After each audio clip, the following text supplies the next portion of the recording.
Love it or leave it. Protagonists meet in the first 10% of the novel. I think that's a good overall. I resisted it in the beginning, and then I decided I didn't know why I was resisting it. Maybe I have an authority problem. But no, I think that is basically a good rule. Yes, of course you can, you know, squeeze it a little or expand it a little, but you need to get it in there in the first 10-ish percent. That's a Yeah. commitment that you make to the reader. And they will trust you more if they see your visible commitment in the form of that reading. Love it or leave it. Dual point of view narration. Oh yeah. I love dual point. I love it. I love it. And it's especially fun in the historical, well, like in the paranormal writing that I do. I have to flip flop. For example, in the second book of the Bound trilogy, my ghost, who's the male protagonist, is from the 1600s. And my female protagonist is from the present day.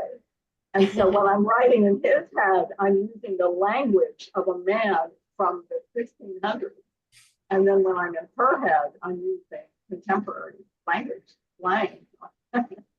That's fun. It is fun, yeah. And the reader, I think, finds it fun. Yeah. Love it or leave it. Third person past tense. Yeah. When I try to get real close, try to use intimate. Yeah. All right. Love it or leave it. The third act breakup or dark moment. Yeah, I like that too. In part because that is an experience that unfortunately most of us can relate to. You know, it's like, oh no, everything is fine. And then whack. You run into something. I think people crave that. They like that. If they want to know how you're going to get out of it. And by the time, the only way that doesn't work is if you haven't enabled your reader to establish a bond with your character. If they're bonded with your character, boy, that dark night of the soul thing is going to hit them hard, as indeed it should. All right. Love it or leave it. Always end with an epilogue. Yeah, well, yeah, no, I don't like calling it an epilogue. No, it's just the last chapter. But I do think that's another thing that we crave as humans. We don't like dangling stuff. I mean, we like to, see where everybody, we like to tidy everything up, make sure that they're okay. Are you okay? Because what's the most common thing we ask people after they encounter something bad? Are you okay? And I want my readers to know, yeah, we're okay. Yeah. Love it or leave it. Share research in your author's note. Not usually. I like it. Eloisa James, who is an author I admire very much in historical romance, fabulous writer. She very often puts author's notes, and I have put them behind short stories if they were complex. Had a lot of references that you might know if you were, a historian.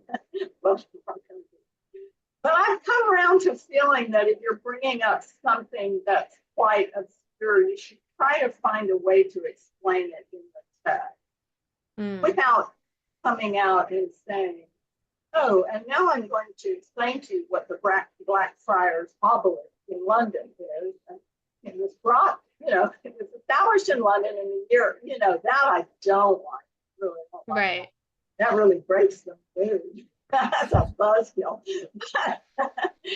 But I would really rather that I try to explain it in the text.